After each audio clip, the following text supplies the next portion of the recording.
The header of IRS Form 990 can help you undo a few secrets or reveal a few secrets that will make what you're looking at make more sense. The first is in the upper left of the first page of the form, and that's the section that tells you what kind of form you're looking at. So if you're looking at a 990 and it just doesn't look right to you, doesn't look familiar, check the first page. It could be that what you're looking at is a 990EZ, which is the short form, or you could be looking at a 990PF for a private foundation, which is a related but different animal from the regular 990. Another question people often have is about the form year in the upper right corner. They'll call and say, I clicked on the 2010 990, but when it came up, it said 2009. That's because the IRS uses the beginning of a fiscal year for the form year and the end of the fiscal year for the fiscal year.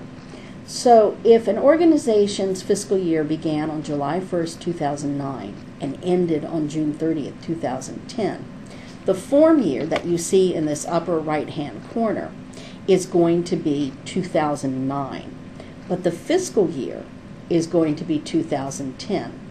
And if you think that's the situation that you're in with a return you're looking at, take a look at line A in the header. If the year the organization is reporting on, the fiscal year they're reporting on, doesn't follow the calendar year, they will usually put in, or they're supposed to put the dates in, and more often than not they do, of the period that's being covered by this 990. So if their fiscal year began on July 1st, 2009, they would put it in there, or in this case, July 1st, 2010, and then it'll end on June 30th, 2011. They will put that in this information, and 9 times out of 10, if not more often, when you think you're looking at a 990 on our site that's been mislabeled, you'll find that what you're looking at is the difference between form year and fiscal year. Another thing or area that can be very helpful is section B here. We will get calls from people saying, I'm looking at the 990s for the XYZ charity, and the earliest one you have is 2007. Are there any earlier, like in your files or something? And we'll go and we'll look at section B, and it will have the initial return box checked. And in that case, no, there's not going to be anything earlier, because initial return means that's the first 990 the organization filed.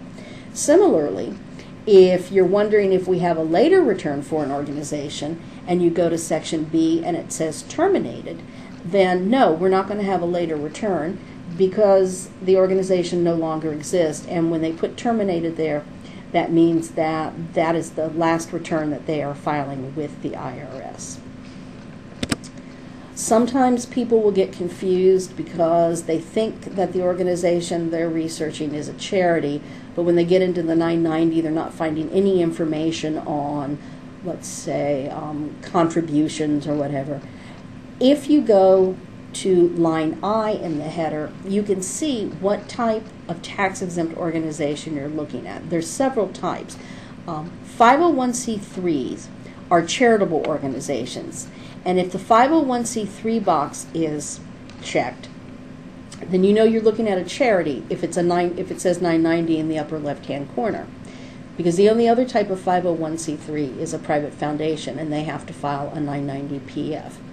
And the 501c3s are organizations that are eligible to accept tax-deductible contributions.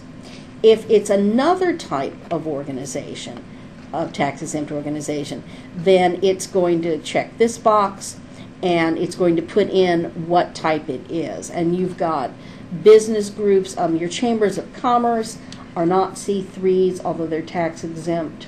I believe they're C4s, but I'm not 100% accurate. There's your state credit union, your federal credit union. They're tax-exempt cemeteries, which I think are C13s. So if the 990 you're looking at doesn't quite look right to you, then check that box to see what you're looking at. And then there's other information, such as their website address, the year of formation. But the header can be very useful in translating or helping you figure out what you're looking at. And in the next section, we'll look at part 1, which is the summary.